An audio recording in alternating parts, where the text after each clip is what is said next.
Bonsoir à toutes et à tous et merci de rester fidèles au programme du soir. C'est nous votre bienvenue dans Regard Croisé, le tout premier numéro de cette nouvelle semaine. Encore 4 sujets à aborder avec nos invités. Nous parlerons d'abord de la République démocratique du Congo. La ville de Bukavu tombe sous le contrôle des rebelles du M23. Notre deuxième sujet concerne toujours la RDC, sommet de l'UA. Le conflit dans l'est de la RDC cristallise les tensions. Troisième sujet, nous reviendrons dans la CEDEAO. Un nouveau rapport sur le développement humain souligne des avancées et aussi des régressions. Puis nous terminerons bien évidemment par le Togo pour parler des sénatoriales. Large victoire du parti au pouvoir. Et pour en parler ce soir, 3 invités sur ce plateau avec moi. Gabin Adjaro, vous êtes juriste et directeur de cabinet Juriste Consulting. Bonsoir Gabin et bienvenue. Bonsoir Dr Guillaume, bonsoir à toutes les téléspectatrices et à tous les téléspectateurs de New World TV, bonsoir aussi à nos amis internautes et je salue fraternellement nos amis de la RDC. Merci beaucoup à vous Gabin d'avoir répondu à notre invitation. C'est moi. À côté de vous Adam Adjronou, vous êtes journaliste, directeur de publication du journal Vision d'Afrique. Bonsoir Adam et bienvenue. Bonsoir docteur Ror, merci de m'avoir invité et bonsoir à toutes celles et à tous ceux qui nous suivent dans le Togo profond et de par le monde. Merci beaucoup Adam d'avoir répondu à notre invitation. C'est moi.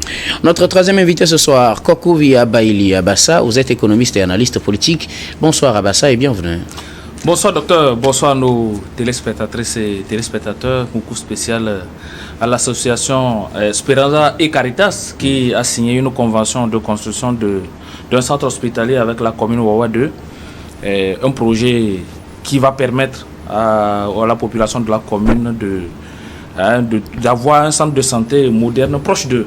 Donc vraiment, je les félicite beaucoup pour cette avancée et je profite pour saluer le maire de la commune de Boussa de Koudjo qui a vraiment facilité cette convention. Merci beaucoup à vous tous d'avoir répondu à notre invitation. Avec vous, nous allons aborder notre premier sujet. Nous prenons la direction de la République démocratique du Congo. La ville de Bukavu tombe sous le contrôle des rebelles du M23. Les rebelles du M23 et l'Alliance, le mouvement Alliance Fleuve Congo M23, AFC M23 plutôt, a annoncé dimanche matin la prise de contrôle ou bien son entrée dans la ville de Bukavu, la capitale de la province du Sud Kivu, et une annonce qui est aussi marquée par une déclaration du gouvernement congolais à Kinshasa qui appelle la population à rester à Lomé, mettre tout en œuvre pour le rétablissement de l'ordre. Malheureusement, Kinshasa a par après condamné cette prise de la ville de Bukavu, marquant l'emprise du M23 et de l'AFC sur la province du Sud Kivu. Nous en parlons avec nos invités.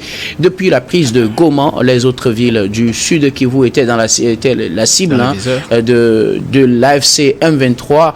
Les combats ont continué après la petite pause observée qui n'a pas, comme on le dit, vraiment duré. Les rebelles sont entrés finalement ce jeudi dans la principale ville du Sud Kivu, Bukavu, à quelques kilomètres aussi de la frontière avec le Burundi, où des milliers de déplacés se réfugient finalement pour éviter d'être les victimes de ce combat qui continue entre les forces armées de la République démocratique du Congo et les rebelles du M23 appuyés, selon plusieurs sources, par le Rwanda. Nous en parlons avec nos invités. Je commence par vous, Gabin Adjaro. Malgré les critiques, les appels au calme, les appels au dialogue, le combat continue sur le terrain. Le M23 prend une autre ville stratégique, celle de Bukavu, la capitale de la province du Sud Kivu, dans l'est de la République démocratique du Congo. Oui, malheureusement, c'est l'amer constat auquel nous sommes confrontés. Le M23 et ses alliés avec l'AFC et autres ont quand même pris possession de cette ville-là. Aujourd'hui, c'est un constat, c'est un fait, on ne peut pas le nier. Et c'est une progression comme du couteau dans du beurre, parce que véritablement, il n'y a pas d'opposition en face, il n'y a pas de résistance des FARDC en face, notamment quand on sait très bien qu'il y a des consignes qui ont été données à ces bataillons des FARDC de quitter leur base militaire avec leur famille et leurs biens afin de ne pas subir les affres quand même de ces rebelles-là. C'est quand même assez difficile aujourd'hui de constater que bon, voilà des des morts qui jonchent les rues. Ce sont des rebelles qui sont sans foi ni loi, qui veulent véritablement assouvir à leurs ambitions. L'ambition aujourd'hui, l'ambition principale, c'est d'arriver à prendre pratiquement tout le pays, c'est d'arriver à prendre possession du pouvoir même de Kinshasa, puisque ils se disent que bon, véritablement en face d'eux, il n'y a pas de force, il n'y a rien en face. Les FARDC ne font pas le poids véritablement face à cette attaque du M23. Donc on est en train de constater, et Bukavu, c'est quand même une ville assez stratégique, quand on sait très bien que c'est une zone qui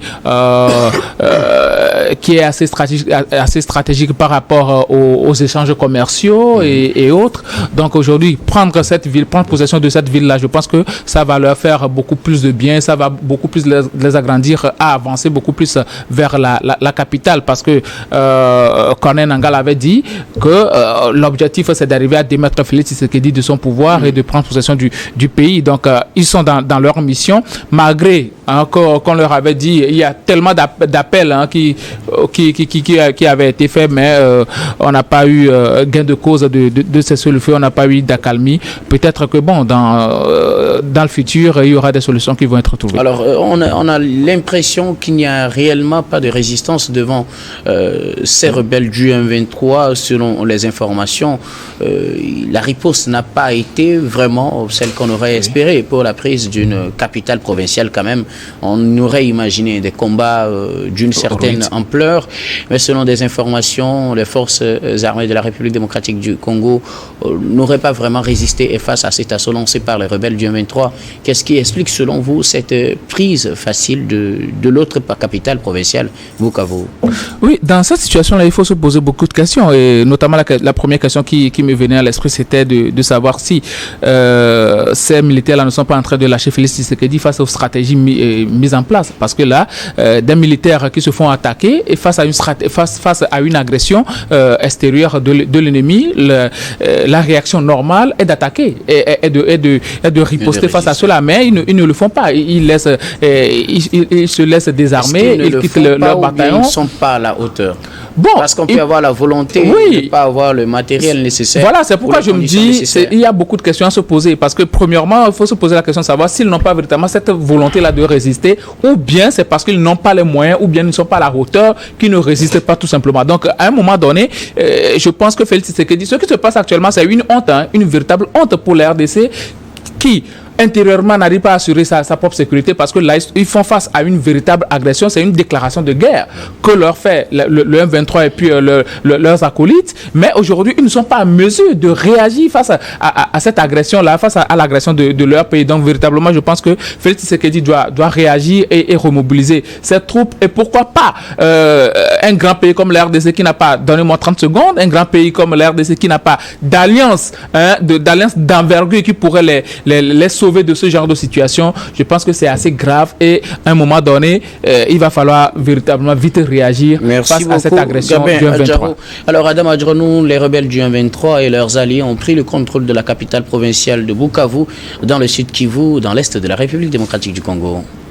Oui, c'est malheureux. Je pense que ce qui peut être justifié, c'est justement ce qu'on dit souvent, le chien aboie, la caravane passe, tout simplement. Malgré les incessants appels à la communauté internationale et aux initiatives mises en place, on constate que c'est pratiquement la sourde oreille et que le M23 avance allègrement. Ce qui peut justifier en tout cas cette avancée du M23, c'est justement le fait que lorsque nous prenons l'autre capitale qui était tombée sous le M23, et je pense qu'aujourd'hui les faits donnent raison, en tout cas au porte-parole du gouvernement de la RDC, qu'il avait dit lorsque les tergiversations pleuvaient sur le fait que est-ce que le M23 avait pris le contrôle total de Goma. Il a dit pratiquement que Goma est tombé, mais justement Goma était pratiquement un verrou où on pouvait constater qu'il y avait plus ou moins des forces aussi bien en effectif et bien outillées qui pouvaient donc défendre cette ville-là. Mais nous avons vu comment ça a été fait avec une rapidité inespérée. Donc justement, je pense que c'est l'inefficacité de l'inefficacité de la riposte mise en place par le RDC qui est mise à nu. Et justement, étant donné que le M23 a su, en tout cas, tirer la leçon de cette inefficacité-là, vous convenez avec moi que les autres villes tomberont facilement. C'est ce qui est arrivé donc au Bukavu, qui est tombé actuellement. Parce que si, tel qu'on n'utilise pas à fond, en tout cas la stratégie mise en place par le M23 pour gagner des provinces, on finira toujours par perdre pratiquement toutes les provinces. Et c'est ce qui inquiète naturellement. Parce qu'on voit que pratiquement, vous parlez tout à l'heure de la non-résistance. Et cette non-résistance est due au fait que, comme je le disais tantôt, en tout cas le verrou mis en place au niveau de Goma avait montré ses limites et justement a permis au M23 de pouvoir aller avec une allure effroyable. Et je pense qu'aujourd'hui, il appartient, si c'est que, en tout cas, les pays qui veulent porter main forte à la RDC puissent véritablement se mettre en branle pour éviter à ce que le M23 puisse prendre pratiquement la totalité du pays. Est-ce que la RDC peut compter aujourd'hui sur un pays allié?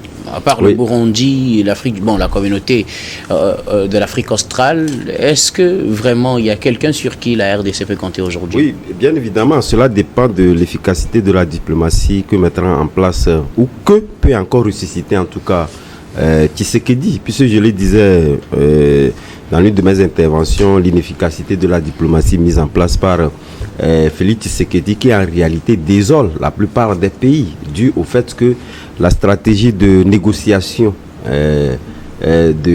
avec le M23, justement le fait que jusqu'au jour d'aujourd'hui n'accepte pas de discuter avec le M23, désole d'autres pays qui eux estiment qu'en réalité Tshisekedi, vu en tout cas l'ampleur des dégâts, l'ampleur de l'avancée du M23, ne devait pas faire concession avec un pays. Il devait carrément dire que voilà, la situation est devant moi, il faudrait quand même négocier avec pratiquement tous les facteurs mis en place dans ce conflit-là. Malheureusement, ce n'est pas le cas. Donc ça fait que d'autres pays qui peuvent être engagés aux côtés de la RDC ne le feront pas, justement parce que l'inefficacité de cette diplomatie-là est également mise à nu.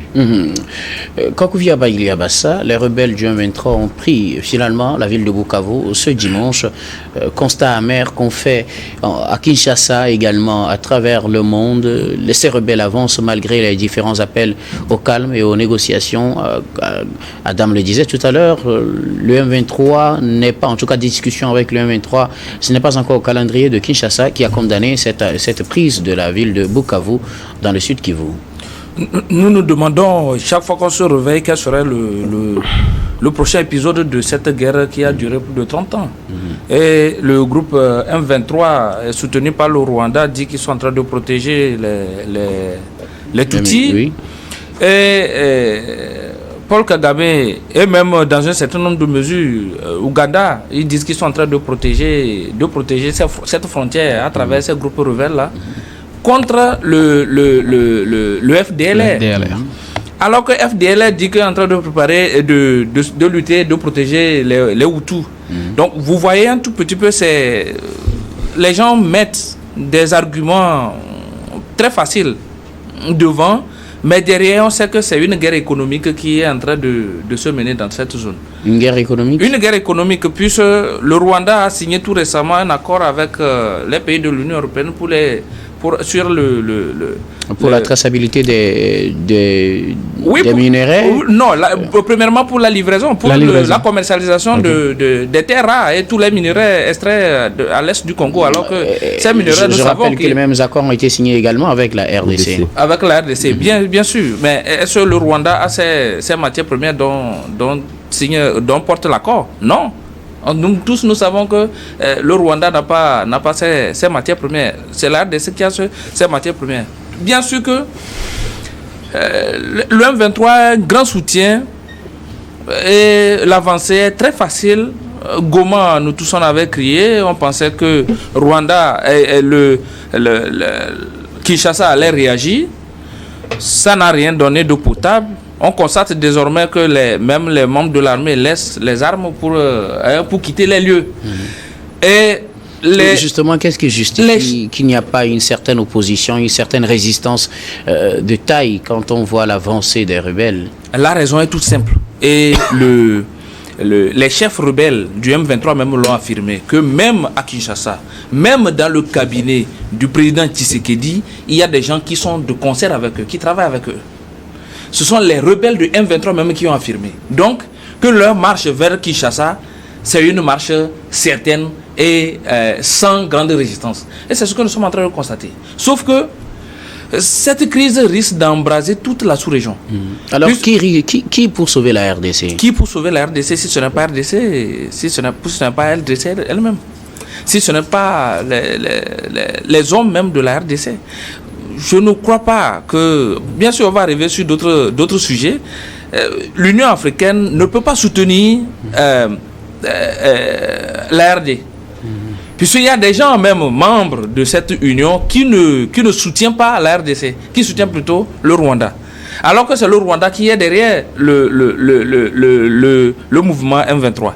Donc, vous voyez à peu près, c'est une crise qui, si les Congolais eux-mêmes ne se lèvent pas pour lutter contre cette crise, ça serait vraiment très difficile de gérer cette situation. Que peuvent faire les Congolais face aux armes du M23?